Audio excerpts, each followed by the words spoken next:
introduce you to one of my patriot ancestors, Alexander McKillip.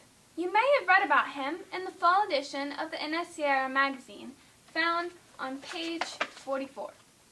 According to his pension, he enlisted in the spring of 1775 with the regimental New York troops, and his first action was in Canada, another British colony, at Fort St. Jean, Fort Chambly, Montreal, and Quebec.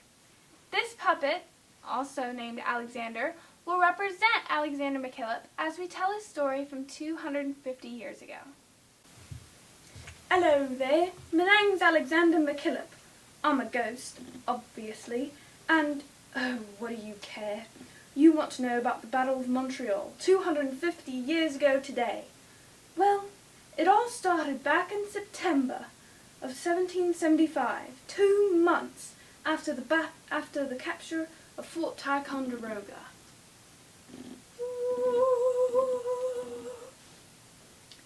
Ethan Allen tried to take Montreal with a mere 110 American and Canadian men he had gathered from the countryside on September 25th, 1775. Come on, men, we can do it! He couldn't do it.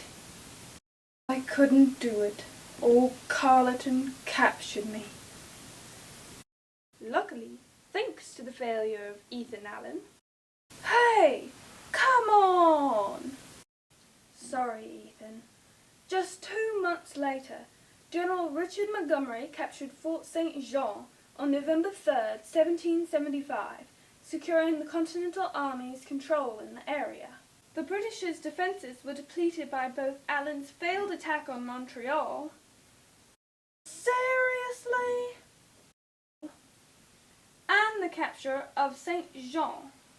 That Montreal was easily taken by my commander, General Richard Montgomery. Huzzah!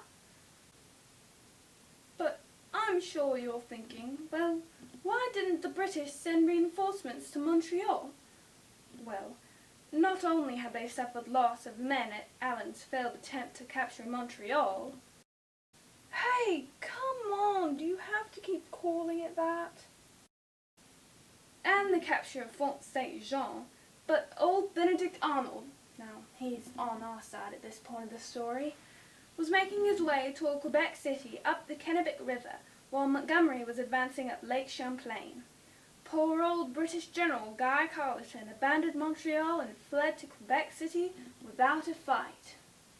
Well, I don't have an argument for that.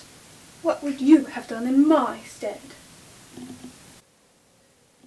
Well, the fall of Montreal helped gain Canadian support in the rebellion and set the stage for an attack on Quebec City. Well, I hope I didn't bore you to death. If you enjoyed it, maybe I'll get to tell you another one of my stories soon. Goodbye!